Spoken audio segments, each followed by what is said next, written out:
This is how you know if a game has really well-defined character abilities, if I can yap about it for this long. Well, either that or I'm just trying to hit that 8-minute mark. I'll leave it up to you which one is more believable.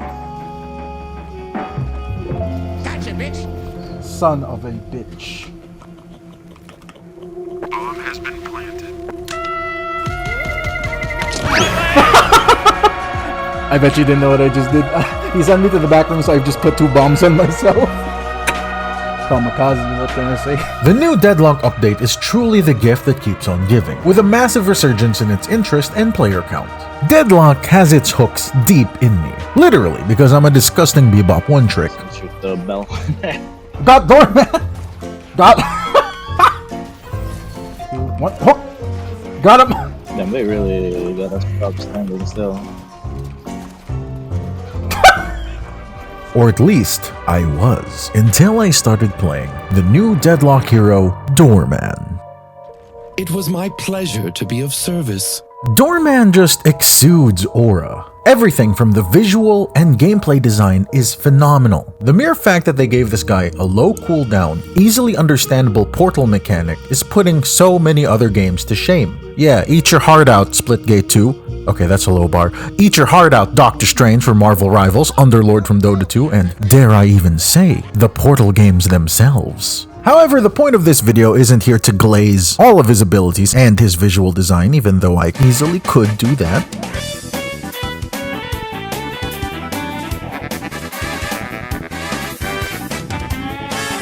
I'm only here to talk about one ability, specifically his ultimate, Hotel Guest.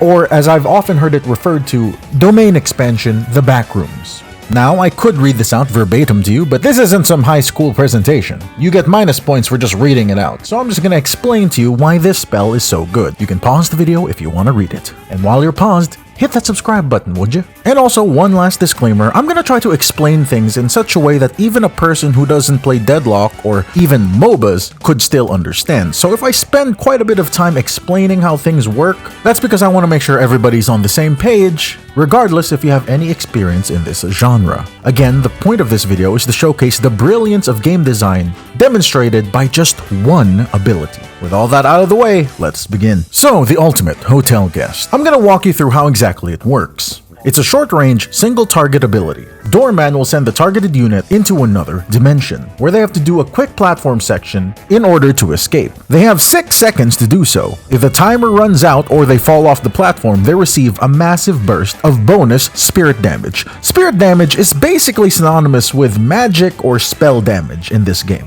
So, from a surface level, the utility of this spell comes from the fact that it's a form of crowd control, given the fact that you banish an enemy hero for 6 seconds, it's potentially high damage, and the fact that it's also a really good setup tool. You can banish an enemy even if their health is fairly high, and as long as you and your team can coordinate properly, you can basically ensure their death after they come out of it, because once they come out, it is literally going to be this type of situation. Doorman himself has 2 other offensive spells that work very well with proper setups, which of course his ult can give him.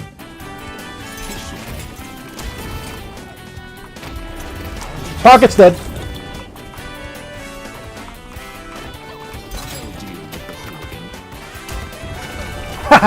That's also not mentioning that there is literally an entire roster of characters who would very much benefit from having an enemy hero basically becoming a sitting duck. But of course it can be utilized in different ways. If there's a big team fight going on, and the enemy team has a hero who is particularly dangerous during said team fights, take for example Haze and her ultimate, a good Doorman player will use his ult just to ensure that she won't be a problem during the fight. Even if it means that he can't kill her, as long as he takes her out of the fight, it puts his team at a massive advantage, turning essentially what was going to be a 6v6 fight into a 6v5 fight. No ult for you, Lash. No ult for you, Lash.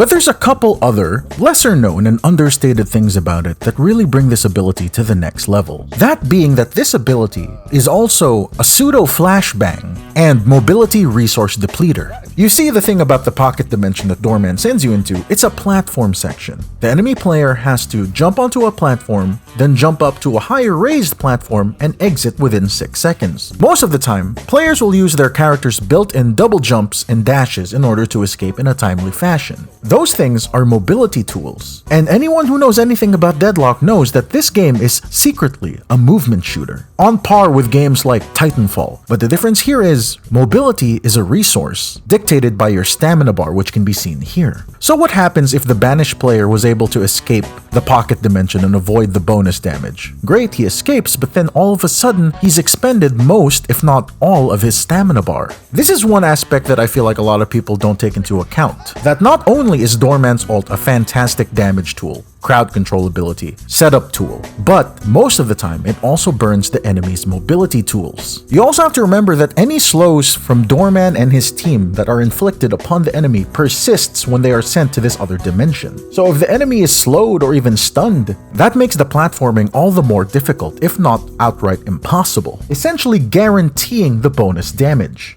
So much nuance, so much thought went into the spell, and I'm not even done yet. You have to remember that from the perspective of the target, their vision gets transported to another part of the map. Fun fact, this little pocket dimension is actually just a platform hidden deep below the map. This is basically how developers avoid things like a loading screen anytime that a player gets sent down here. All it really does is move the player from the normal map to below the map, and after they finish or fail the platforming, they get sent back to wherever they were originally. And therein lies the genius, because the enemy player doesn't know what is happening on the normal map when they get sent down here. All their visual attention is focused on trying to complete the platforming section. For all intents and purposes, this acts like a blind to the enemy player. They don't know what is going on. When they come back, they're going to be disoriented. They won't know their situation when the spell ends. And on top of that, there is a more niche and nuanced use for this. You see, whenever a player gets sent down into the map, you see this little platform level underneath the map always faces one way. It doesn't rotate. So whenever a player gets teleported down there, they're forced to look towards the direction of the exit. And whenever they come back, they're always going to be facing the same direction as their character was in the pocket dimension. So not only does this spell act as a blind, but it also does a very good job of disorienting the enemy player's sense of direction. It's like when you're at a birthday party with a piñata and they put the blindfold on you and they spin you around, except so much worse. This spell also is a special counter towards an enemy Viscous. His ultimate allows him to become this gigantic stunning goo ball, which lasts for a substantial amount of time, but as long as you can get your ult off on him, it's going to waste the majority of his ball's duration. So, it's a good way to remove a hazard from the battlefield, so that's nice. Now, of course, Doorman's ult isn't perfect. It has flaws and weaknesses. Case in point, the biggest one being its incredibly short range. But on top of that, good enemy teams will just utilize proper positioning and avoid Doorman. Now, conversely, a good Doorman will use his portals to get on top of the enemy team, but the enemy team can at the very least see the portals. So again, it all just really comes down to game sense and game knowledge. And there are things that the enemies can also do to purposely throw off the Doorman. If the enemy player is sufficiently tanky enough with enough health, they can jump off the platform immediately, circumventing the stun and throwing off the timing for traps that Doorman and his team might have set up.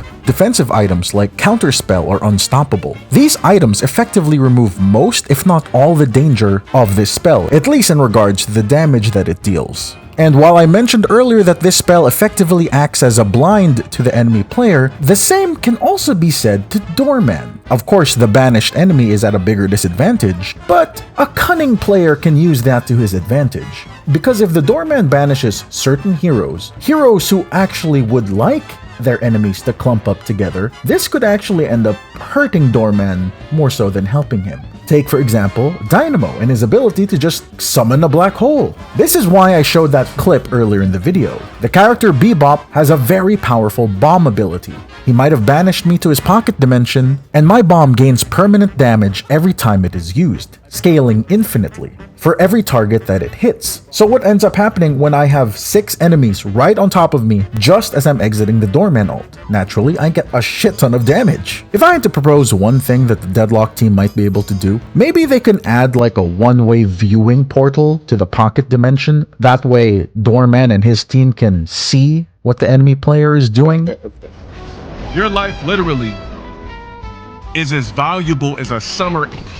Yeah, you can die. Oh, by the way, small tip. You can always tell whenever the enemy is about to leave because the spell will do this key flipping animation just before the enemy leaves their banished state. So you can, at least that way, you can time your spells accordingly. However, from my testing, we have found out that apparently the item counter spell circumvents this key flipping animation. So that would most definitely throw off people's abilities to time spells and traps. So that's probably a bug and will definitely be fixed sometime soon. It's like, it's almost unreactable. Really? I can shit with it. Like, I'm looking at the key, and when I'm waiting for it to turn... No, like, the key only turns as you come out. Like, it... You know, with this one, that seems to be the case. Right? This is all just a small snippet of the insane mechanical and tactical depth that this game has, all shown through just one ability. This level of nuance can be applied to almost all spells and all heroes in this game. That's one of the reasons why MOBAs are so damn satisfying to learn and master. Sure, it takes a lot of effort in order to get good at them, but holy shit does it feel good once you actually learn, once you actually get at least somewhat decent at it. I've said in previous videos that Dota 2 is mechanically the most complex game ever made. There are so many mechanics and features and little things and nuances all packed into the game, but Deadlock is most certainly giving it a run for its money. This latest update alone is already better than some entire game's sequels. In what universe can Smite compete with League, Dota, and now Deadlock? But what do you think, Internet Wanderer? Was I speaking out of my ass? Do you think that this spell is not that big of a deal? And the biggest question of all, are you playing Doorman right now? Let me know your thoughts in the comment section down below. That's gonna be it from me, Internet Wanderer. Thanks for watching. Do the YouTube things.